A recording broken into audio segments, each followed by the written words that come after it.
Ambush taking place in Jiram Ghati, which is in Chhattisgarh, and this area of ambush was about 5 kilometers ahead of Jiram Ghati. Well, details also coming in, and Jugal joins us live on this. Jugal, now we're fearing about 15 security personnel dead in this ambush. Yes, Vedika, that is correct. As we had been discussing initially, there is a team of 40 comprising of the 18th Battalion of CRPF, which is posted in the area, as well as some personnel from the local police, which were moving together. Yes. And this group of 40 was then ambushed by a much higher in number group.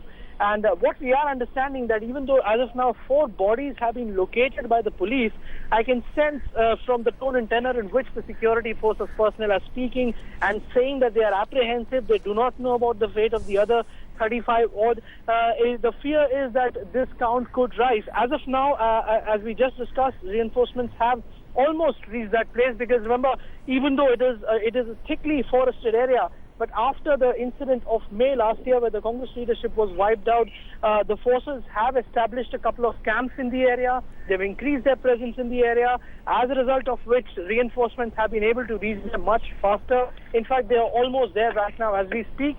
So this is the situation on the ground. This count definitely can go up.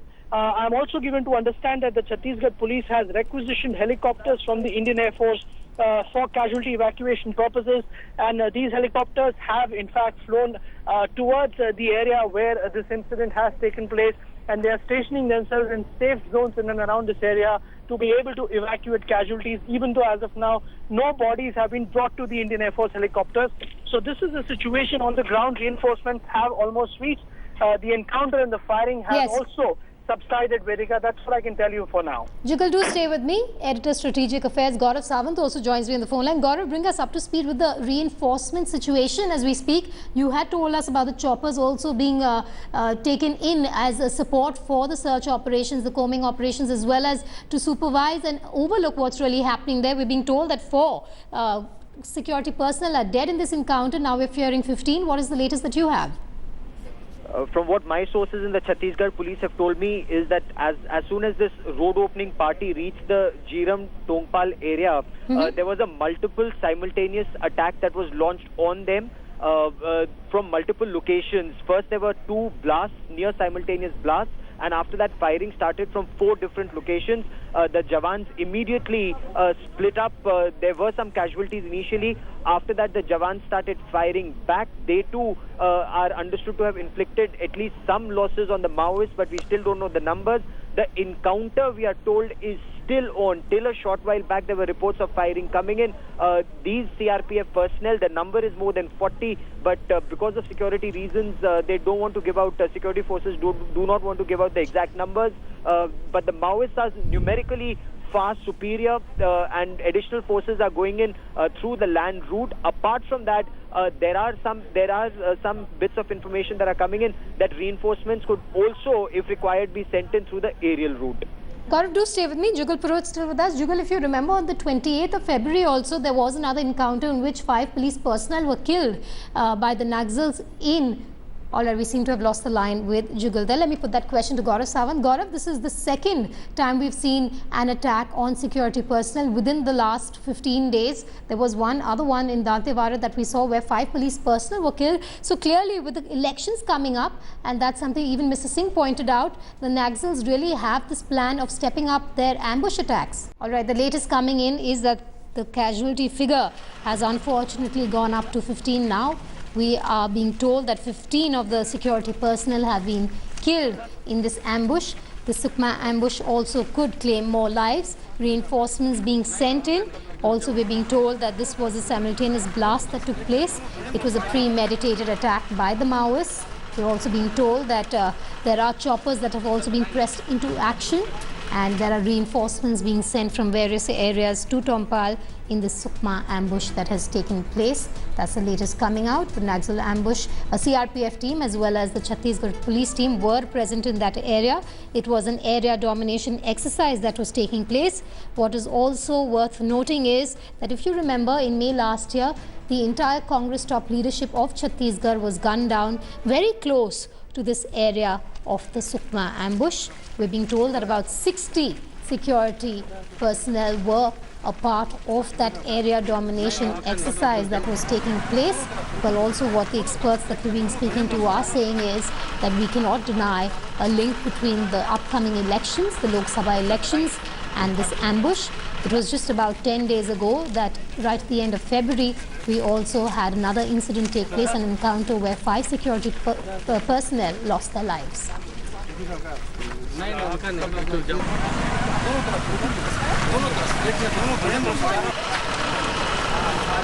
All right, those were the visuals. We'll try to bring that to you again. But Professor, if you got my question there, it seems that as far as the security personnel are concerned, they walked into a death trap here. Yeah. See, I think what is happening, even earlier when CRPF lost a huge, when Prakash, I think it was Ram Mohan Rao who was sent, and Ram Mohan Rao's feeling was that, they have not taken all the precautionary measures at that time, and they have walked into a trap. And that's what he reported to the Government of India when Government of India wanted him to review the whole thing. Professor, if I could just interrupt there, just bear with me for a moment before I come back to you. Those are visuals, exclusive visuals that you're seeing on your screens. These are the visuals of the ambush that has taken place. This is a major Maoist attack that has taken place in Chhattisgarh, Sukma district. It has killed several Jawans. Well, reports coming in, at least 15 of our security personnel have been killed in this ambush. What we're also being told is that the toll could be much higher. Reinforcements have been sent in. Helicopters have also been pressed into service. We are talking about the ambush taking place between Tahakvada in Tokpal as well as the Jira Ghati area. This is about 15 kilometers from the Jiram Ghati in Sukma district. Following the attack, we are being told an encounter broke out between the CRPF personnel and the Maoists. Reinforcements have been rushed to the spot where fierce firing is on between the both the sides. All right, we still have Professor with us. Professor, my question to you there was, it seems that the security personnel walked into a death trap. I think, see, that's why, when you go to the areas and the security forces have been sent, one question we have to ask is why the security forces have been sent there. Right, what the political system is doing, can't political system negotiate the whole, process, and then the tribals, who are there, after all, see, in these areas, it's not only political advantage that the Maoists have, but they have a big tribals, and why tribals are supporting them? This is the question we have to ask.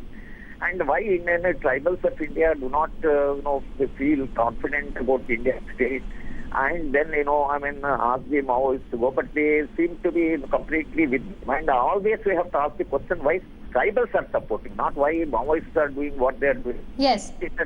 Supporting the movement will collapse. And the tribals are solid.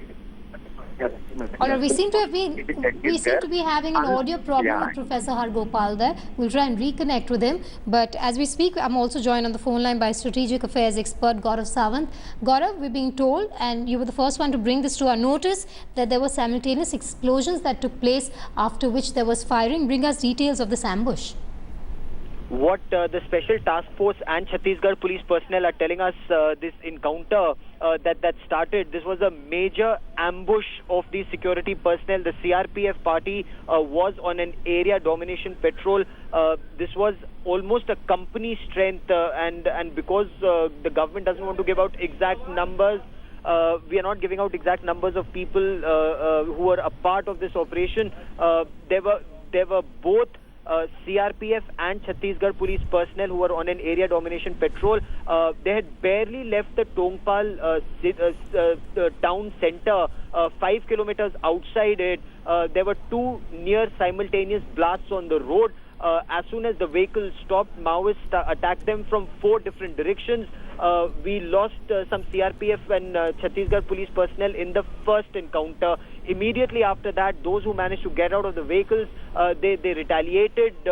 Some, we are told, are still missing. There have been some casualties on the Maoist side also, but the indications are that in the first burst, the CRPF personnel had major casualties. As we can see in these pictures also, 2 of their trucks were set on fire because of the blast. But after that, there has been retaliation. The CRPF has now asked for additional resources, additional security forces are being rushed to this area. At the same time, what CRPF personnel in Chhattisgarh have told Headlines Today is that they're taking due care to ensure that there isn't a multiple ambush in this area. As of now, the operations, we are told, those people have spread out and the Maoists appear to be retreating. Gaurav, do stay with me. Jugal Purohit also joining us on the phone line. Jugal, what's the status of the reinforcements that have been rushed to the area? Well, Vedika, I can confirm this to you that the reinforcements are at the spot of the encounter. The firing has subsided for a while now. The police has been able to reach all the interior areas, and they've actually, been able to form a cordon around the site of the ambush so that evidences can be picked up and some degree, whatever possible of investigation can also be launched. Another very, very crucial point right now, Vedika, is that I've spoken to two very, very senior officers, one in Raipur, one in Bastar, and they are both confirming it to me that they believe that 20-odd bodies have been found.